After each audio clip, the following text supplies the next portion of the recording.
You, yes, you, already have natural and subconscious ways that you deal with painful and stressful situations in your everyday life. And in today's video, I want to help you to identify those pain management techniques that come naturally to you and show you how you can use those same pain management techniques to have a natural, drug-free birth. Keep watching.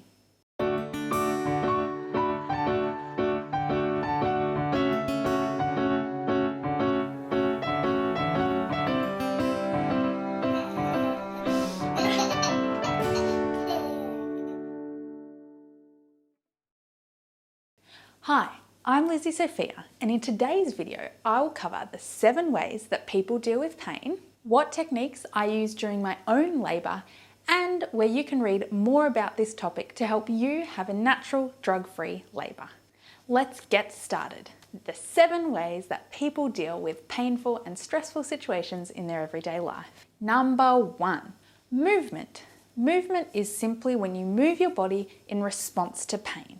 For instance, when I stub my toe, I usually hop around screaming, ouch, ouch, ouch, ouch, ouch. Number 2, breathing.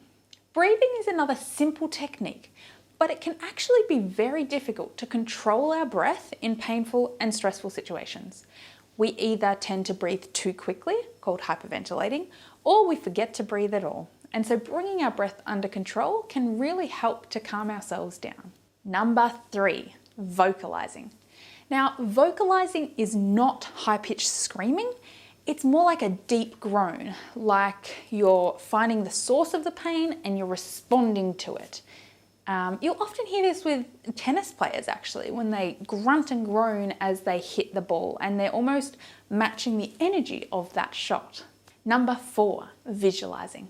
Visualizing is obviously a really broad technique because there is so many things that you could imagine yourself doing. For instance, you might close your eyes and imagine yourself on a warm, sunny beach and ignore the fact that you're actually in your doctor's office. Number 5, stress balls. Now, obviously, stress balls can be squeezed, but they can also be used as a tool to focus on and distract yourself from the pain.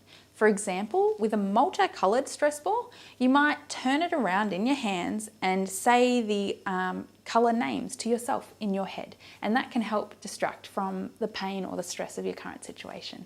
Number 6, keywords. Keywords are short and usually encouraging phrases that you repeat to yourself. For example, I heard an interview with Mark Devine, he's a Navy SEAL, and he talked about how he uses the phrase, looking good, feeling good, ought to be in Hollywood. Sorry. He uses that mantra and he repeats that to himself while he's exercising and doing these really grueling physical activities. And that's just one example of how people use keywords to keep themselves focused and encouraged. And finally, number 7 is counting. Counting is one of my primary tools that I use in everyday life. Sometimes when I'm in pain, but also when I'm really bored and need a bit of distraction. I count. So it might be something like counting the number of tiles on a wall, but most often it's just a number pattern that I repeat to myself. So I kind of pick a sequence of numbers and a rhythm. So I might go 1, 2, 3, 4, 1, 2, 3, 4, 1, 2, 3, 4, over and over in my head. It might sound bizarre to you, but it works for me. So to recap, the 7 techniques that people use to distract themselves from pain are movement, breathing, vocalizing, visualizing, stress balls, keywords, and counting. That's 7! In just a moment, I'll talk specifically about how I used a few of these strategies during my 21 hours of labour. But first, I wanted to talk about you. The whole point of this video is to help you figure out what pain strategies you already use in your everyday life. Now, the reason that you want to figure out these natural and even subconscious strategies that you use is because you won't really be able to think about and concentrate on the techniques that you're using during labour. You need them to be really inbuilt into your body.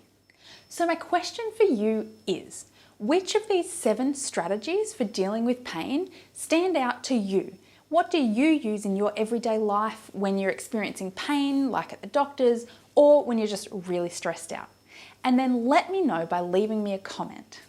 But we don't want to stop there. I also want you to begin thinking about how you might use these same strategies during your labour to have a drug-free birth. To help you out, I want to share my own story about how I used a few of these techniques during the birth of my daughter a little over 18 months ago. Even though my active labour was only 4.5 hours long, I did labour for a total of 21 hours. Medically speaking, the first 17 hours of my labour don't really count because it wasn't established an active labour. However, my baby was posterior, which meant I was in a lot of pain from the very beginning.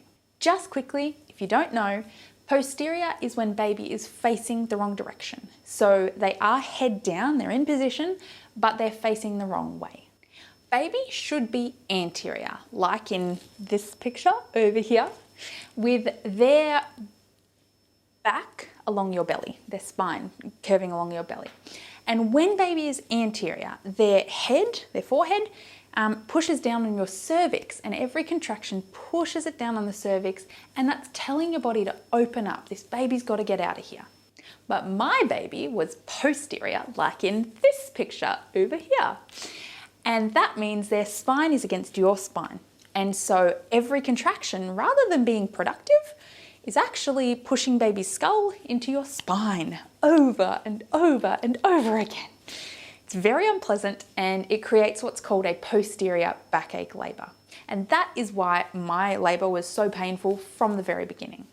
So while other mums might be able to stop and breathe through their early contractions, I really had to work through my contractions from very early on in my labour.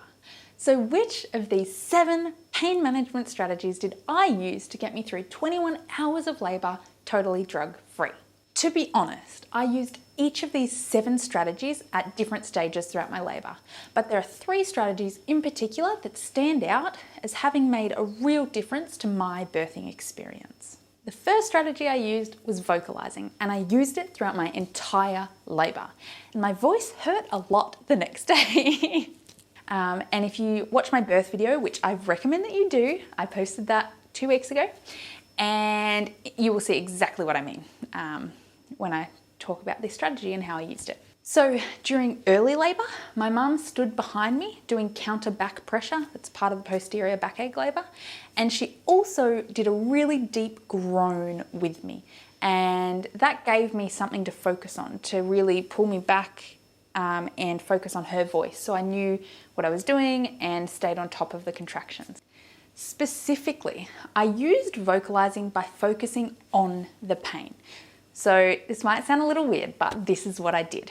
I would just close my eyes and I mentally kind of traveled down my body and I located the source of the pain and I groaned into that. I basically groaned and groaned and groaned and groaned, matching the level of pain. And if you want to see this in action, go and watch my birth video. You can literally see me progress in pain because I just got louder and louder and louder. And the other thing is that people talk about contractions coming in waves, and you could hear that in my voice. You could hear me getting louder and quieter depending on whether the pain was increasing or decreasing. So I found that really fascinating, and the reason for that is because I was really focused on matching the pain. I wasn't trying to be louder than the pain, and I wasn't letting the pain overwhelm me. I was just there targeting that specific pain with my voice. And so it is really cool. I love it. I was a loud birther, but it's worth watching the video. I think it could really encourage some of you who might think, yep, I'm totally going to make a lot of noise during my labour. And it's encouraging to see another woman do it and know that it's totally normal, because it can feel a little bit weird, but it really, really works. And it really, really helped me during my labour. The second skill I used a lot was keywords. One of the things that I prepared for during my pregnancy was the fact that birth is actually a very mental process. What you believe about your body and the pain and the purpose of the pain, All those things actually make a difference to your birthing experience and the choices that you will make along the way. And so one of the things that I discussed with my birth team was the fact that there are a few phrases that I wanted to hear over and over again to help keep me in the right frame of mind. They were phrases such as, it's good pain, it's healthy pain. That was really important to me. Your body's opening up, and baby's coming. Baby's coming. That's what this is all about. And those simple phrases kept me focused on the end goal.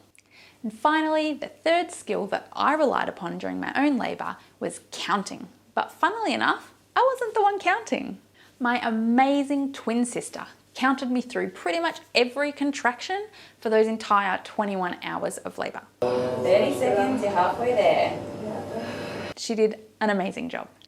One of the things that I talk about in my birth story write-up is the fact that during transition, my contractions were 3 minutes long. It was contraction on top of contraction on top of contraction, and they just kept coming. But Sarah amazingly decided to keep counting me through to the 1 minute mark. And so rather than counting to 3 minutes, she would count up 45, 50, 55, 60, 5, 10, 15, and it was amazing. This was a really key part for me being able to stay in control during transition.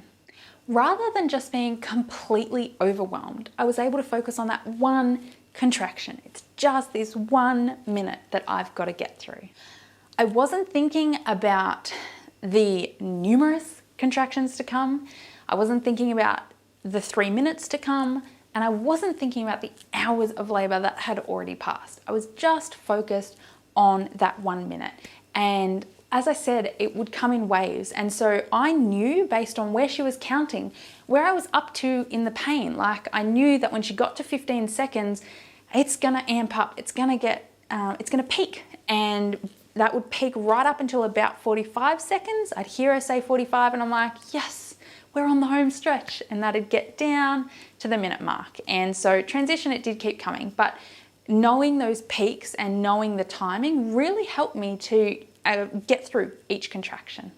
Now, I hope this video has encouraged you that there are ways for you to deal with your labour pains without drugs. Ways that already come naturally to you that might just need a little bit of tweaking to get you through a natural labour.